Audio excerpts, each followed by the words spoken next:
Bonjour à toutes et tous, amis lecteurs et auditeurs de Radio Expression. Nous avons souhaité faire avec vous cette vidéo justement pour partager une information, car nous avons fait des recherches pour vérifier quel était le drapeau palestinien avant la création de l'État d'Israël en 1948. Donc pour cela, c'est très simple. Nous avons commandé un ancien dictionnaire des éditions Larousse, le fameux éditeur du fameux dictionnaire français. Et donc c'est une commande qui a été réalisée sur le site adbook.fr. Voici d'ailleurs le bordereau de livraison. Nous avons d'ailleurs trouvé cet exemplaire auprès d'un bouquiniste anglais par hasard. Et voici le timbre-poste. Voilà, vous voyez qu'il est expédié de Grande-Bretagne, Great Britain, avec la date. Et voilà, donc tout simplement, nous avons souhaité vérifier à partir de ce dictionnaire-là, puisque si vous vous rappelez, les dictionnaires, si vous en avez eu, justement, représentent les drapeaux des pays. Donc, nous avons commandé un dictionnaire Larousse de 1939, vous pouvez vérifier d'ailleurs 290e édition. Vous pouvez vérifier aussi l'année, vous pouvez même arrêter, la vidéo est en haute définition. Et donc, nous allons directement aller au vif du sujet. Nous allons dans les pages relatives au pavillon maritime, avec les différents drapeaux de pays représentés dans ce dictionnaire Larousse.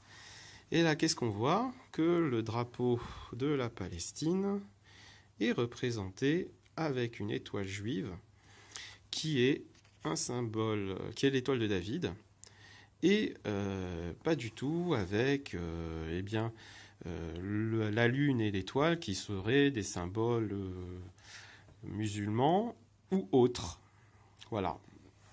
Donc, voilà comment, en tout cas, un grand éditeur de dictionnaires français comme les éditions Larousse représentait le drapeau palestinien, ce qui n'avait d'ailleurs pas l'air de choquer les contemporains de l'époque.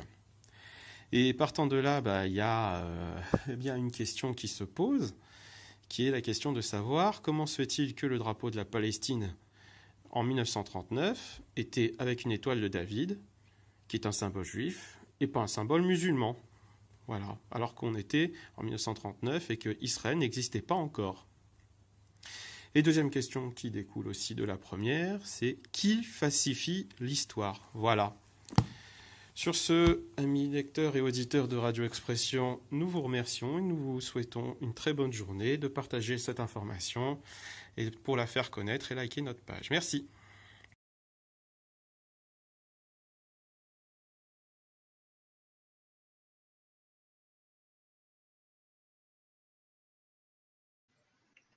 Donc voilà.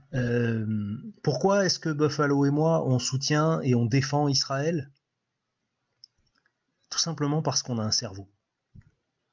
Alors, ils veulent absolument nous appâter par le cœur et nous dire « Oh là là, mais c'est terrible ce qui se passe en Palestine. Déjà, c'est la Palestine, c'est la géographie. Hein. Si tu sais pas faire la différence entre l'Antarctique et la Terre Adélie, c'est ton problème. Moi, je sais. Et alors, ils nous mettent, c'est quand même fabuleux, ils nous mettent des gens qui sont perchés sur un portique du mont du Temple, avec un drapeau palestinien.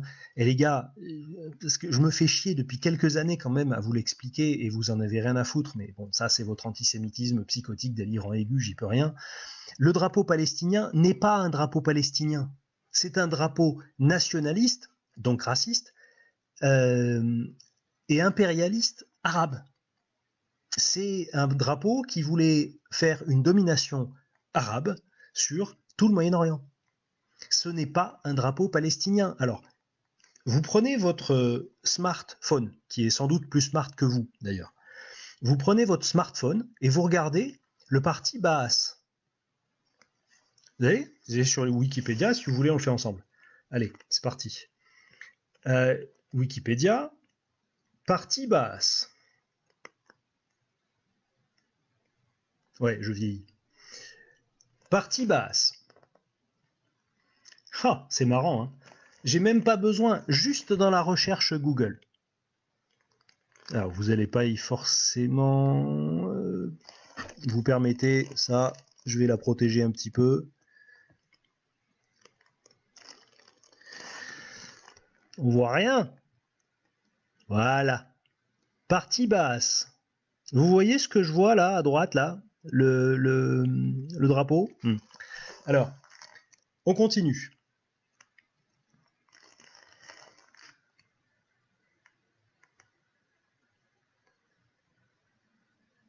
On a compris ou pas? J'ai besoin d'expliquer? Partie basse.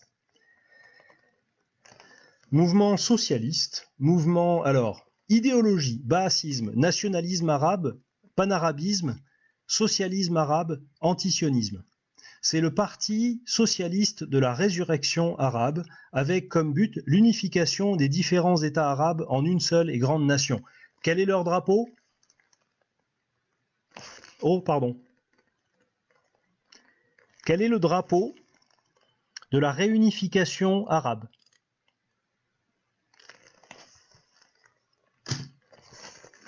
C'est bon, vous avez compris ou je vous fais je dois encore vous faire des croquis et des sketchs et je ne sais quoi.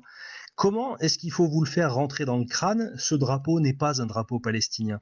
Lorsque je vois ce drapeau brandi dans les rues de Jérusalem, de Tel Aviv, de Haïfa, de Lod, quand je vois ce drapeau porté haut et fort sur le mont du Temple, vous savez ce que ce drapeau dit réellement quand on a un cerveau? Quand on réfléchit, ce drapeau dit on veut que ce pays et que toute cette région soit dominée par les Arabes. Voilà.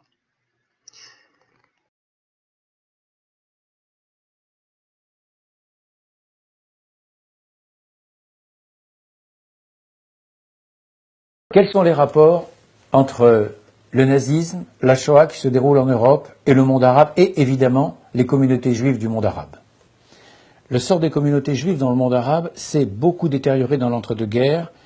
Le régime nazi y a été populaire, au moins dans ce qu'on appelle la rue arabe, et les pays arabes qui sont, pour la plupart d'entre eux, pas encore indépendants, sauf un au moins, l'Irak, très officiellement depuis 1932, eh bien en Irak, les 120 000 juifs d'Irak, c'est-à-dire la deuxième communauté juive dans le monde arabe après celle du Maroc, ces 120 000 juifs d'Irak sont en but à une persécution silencieuse après l'indépendance de 1932.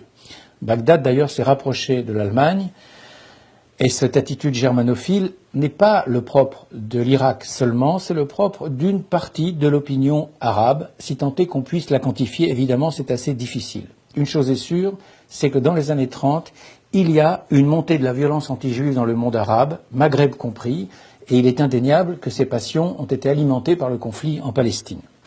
Ce qui se passe avec l'ouverture de la Seconde Guerre mondiale en 1939, c'est que la défaite française de juin 1940 a été l'occasion au Maghreb, du Maroc jusqu'à la Tunisie, d'une violente poussée de judéophobie d'origine à la fois française, ce qu'on appelle en Algérie les pieds noirs par exemple, ou les colons français de Tunisie ou du Maroc, mais aussi une violente judéophobie d'origine musulmane.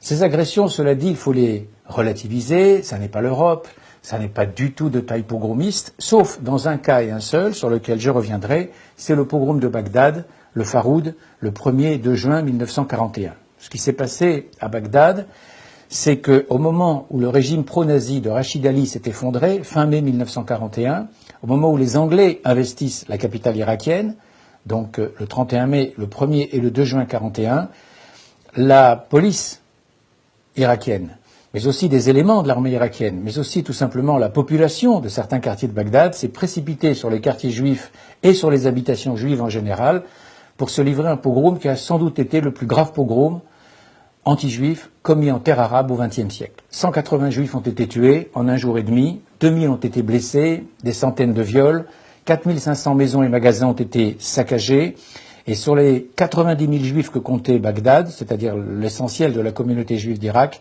50 000 ont été dévalisés, volés, violentés, en tous les cas ont subi des préjudices de quelque nature que ce soit. Donc, à l'opposé, je crois, d'une légende, celle d'une cohabitation uniformément heureuse, on peut dire qu'hélas, durant les années de guerre, il y a eu une exacerbation de la violence anti-juive dans une partie du monde arabe. Certes, il y a Bagdad, qui est l'exemple le plus grave, mais il n'y a pas que Bagdad. Il y a aussi le pogrom de Gabès en Tunisie, qui a duré 3 jours, du 21 au 23 mai 1941. Il y a eu les violences de Casablanca après le débarquement américain de novembre 1942, violences venues à la fois des Français, mais aussi des musulmans, violences de Sefrou au Maroc en juillet 1944. Il y a un deuxième aspect concernant le Maghreb et le monde arabe dans la guerre, c'est celui de ces juifs étrangers qui ont fui l'Europe et qui se sont réfugiés au Maghreb en pensant y trouver une terre d'accueil. C'est vrai globalement jusqu'en 1940. Avec la défaite, en revanche, les choses s'aggravent et un grand nombre de juifs étrangers, d'origine allemande, d'origine autrichienne par exemple, vont se retrouver emprisonnés dans une centaine de camps. On estime qu'en 1942, il y avait déjà 4000 détenus dans les camps du sud marocain et en Algérie. Ça s'explique non seulement par l'antisémitisme des autorités coloniales, autant du Maroc qu'en Algérie, beaucoup moins en Tunisie parce que l'amiral Esteva, résident général en Tunisie, a été un homme de conscience, un homme de cœur qui a freiné autant qu'il l'a pu les mesures antisémites de Vichy. Mais ça s'explique aussi par la sympathie, je l'ai dit, de la rue arabe pour l'Allemagne, une sympathie patente par le fait qu'un certain nombre de chansons populaires avaient des titres explicites. J'en cite une ou deux. Une chanson dont le titre était Hitler le magnanime, Hitler le rédempteur, sans oublier que pour l'élite lettrée du monde arabe, peu nombreuse évidemment, Mein Kampf était déjà traduit en arabe en 1934, les protocoles des sages de Sion depuis les années 20, et c'était des succès de librairie. Côté Proche-Orient, on a également un nationalisme, qu'il soit celui du Parti national syrien d'Antoun Saadé ou celui du Baas de Michel Aflaq et de Sami El-Joundi, qui n'a jamais caché ses sympathies pro-nazis. Je voudrais citer cette phrase fameuse de Sami El-Joundi, qui est le cofondateur du Baas avec Michel Aflaq, qui disait dans ses mémoires de façon très franche, je le lis, « Nous étions racistes. Quiconque a vécu à Damas durant cette période se souvient de l'engouement général pour le nazisme qui paraissait la seule force capable de servir la cause arabe. » Alors, face à cette germanophilie avérée, comment réagissent les Alliés? Ils la connaissent autant que les Allemands la connaissent, et c'est d'ailleurs ce qui explique ce pourquoi Berlin investit autant dans la propagande anti-juive, ce qui ne signifie pas d'ailleurs que cette propagande anti-juive d'origine allemande ait eu un impact. On n'en sait rien. On n'a pas les moyens de le connaître. Mais on sait simplement que si Berlin a autant investi en la matière, c'est que Berlin savait que le terrain était fertile. Donc les Alliés, comment réagissent-ils? Eh bien, tout simplement pour ne pas s'aliéner la rue arabe, ils décident de mettre en sourdine toutes les questions relatives à l'antisémitisme et au sionisme. Mais ça n'est pas suffisant comme explication. Il faut ajouter qu'au Maghreb français, l'administration coloniale a été gangrenée par l'antisémitisme. Et du coup, à la libération en 1945, il y a un contraste évident entre l'indifférence, même l'amertume d'une majorité de la population arabe et la joie, mais une joie contrastée, une joie qui n'est pas sans nuance, de la population juive. Alors il y a bien évidemment, quand on étudie cette question, la figure du Moufti de Jérusalem. C'est la partie la plus visible de l'iceberg, et hélas, c'est la partie à laquelle on s'intéresse exclusivement. Mais on oublie qu'en réalité, toute une partie du nationalisme arabe a été favorable à Berlin. Alors le Moufti, en quelques mots, ce Moufti qui a été nommé grand Moufti de Palestine, donc de Jérusalem, par les Anglais au début des années 20, s'est réfugié en Irak, parce qu'il a été chassé par les mêmes Anglais au moment des violences en Palestine. Il s'est réfugié en Irak en 1939, et il a contribué au coup d'État pro-nazi de Rachid Ali en avril 1941. Comme il a contribué indirectement au pogrom, le Faroud dont je parlais tout à l'heure, du 1er et 2 juin 1941. Enfui d'Irak, du fait de l'avance anglaise, il se réfugie en Europe, par un détour très long, d'ailleurs, en particulier en passant par l'Iran. Il rencontre Mussolini fin octobre 41, il rencontre surtout Hitler le 28 novembre 41, et il s'établit à Berlin, et il y reste jusqu'à la fin de la guerre, en bénéficiant d'ailleurs d'une solde mensuelle versée par les nazis. Il va chercher à monter des unités militaires arabes ou musulmanes. Ça n'aura pas un très grand succès, il ne faut pas non plus ici exagérer cette importance, mais une chose est sûre, c'est qu'il est parfaitement informé du génocide, qu'il se refusait à tout sauvetage d'enfants juifs. Il a même au contraire incité à ce que l'on envoie les enfants juifs en Pologne où, disait-il, on saurait s'occuper d'eux. Et fin 1943, il a créé en Allemagne un institut arabe de la question juive sur le même modèle que celui qui existait précisément monté par les nazis dans le Reich. Et c'est ce même homme qui, en mars 1944, déclare au micro de Radio Berlin, je le cite, « Tuez les Juifs où qu'ils soient, voilà ce que nous commande Dieu, l'histoire et la religion. » Fin de citation. C'est l'occasion de dire que l'Allemagne n'a pas pensé limiter le génocide aux seules frontières de l'Europe. C'est Hans Frank, le gouverneur général de Pologne, qui disait, en décembre 1941, « Nous devons détruire les Juifs partout où nous les trouvons ». C'est lors du protocole de la conférence de Wannsee, 20 janvier 1942, qu'en face du nom de la France, on trouve ce chiffre étonnant, 700 000 Juifs, alors que la France métropolitaine n'en comptait que 330 000. Les 370 000 restants, ce sont tout simplement les Juifs du Maghreb. La victoire de Rommel en Afrique du Nord en juin 1942 à El Alamein met directement en danger le foyer national juif palestinien et la communauté juive d'Égypte. De fait, aujourd'hui on le sait grâce à l'historiographie allemande, les Allemands avaient préparé un commando dirigé par Walter Rauff, l'homme qui avait inventé les camions à gaz, prépositionné à Athènes et qui attendait le feu vert pour débarquer en Égypte, pour liquider, avec ses hommes, et avec évidemment, on l'imagine, des alliés locaux, la communauté juive d'Égypte, 80 000 personnes, et la communauté juive de Palestine, d'Eretz Israël, entre 450 000 et 550 000 personnes environ. C'est dire qu'on ne doit pas minimiser l'antisionisme des nazis qui est une véritable passion. L'antisémitisme des nazis a souvent fait oublier cette version-là de leur haine pathologique. Je cite Mein Kampf, 1924, Hitler écrit « Les Juifs n'ont pas du tout l'intention de bâtir un État juif en Palestine afin de s'y installer. Toute leur ambition est de créer un centre organisationnel pour leur machination à l'échelle internationale. » Fin de citation. La Palestine est donc très tôt un cheval de bataille de la propagande nazie, et chaque semaine d'ailleurs Radio Berlin assure et affirme, je cite, que la Palestine est une terre indivisée du monde arabe. Fin de citation. Donc, rappelons les événements rapidement. En février 1941, les Allemands arrivent en Libye, une Libye contrôlée par les Italiens, avec l'Afrika Korps de Rommel. Ils poursuivent leur offensive contre les Anglais. Ils sont victorieux jusqu'en juin 1942, je l'ai dit, à El Alamein, et la persécution s'abat sur les Juifs libyens dès 1941-1942. Finalement, le sort des armes joue en faveur des Alliés. Montgomery est victorieux en octobre-novembre 1942 dans la 3e bataille d'El Alamein. Du coup, les Allemands refluent en Libye. Ils étaient déjà entrés en Égypte. Ils refluent en Libye. Puis de Libye, ils passent en Tunisie, où ils arrivent début novembre 1942.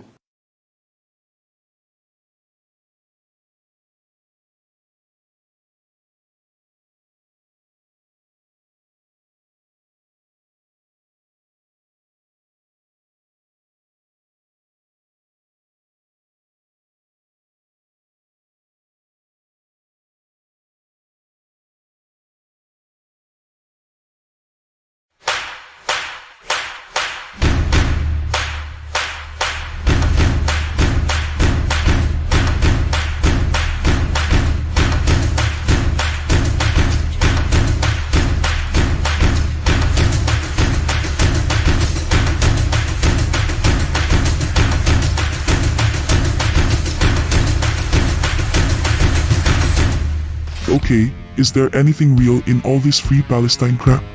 Yeah, the real hate for Israel.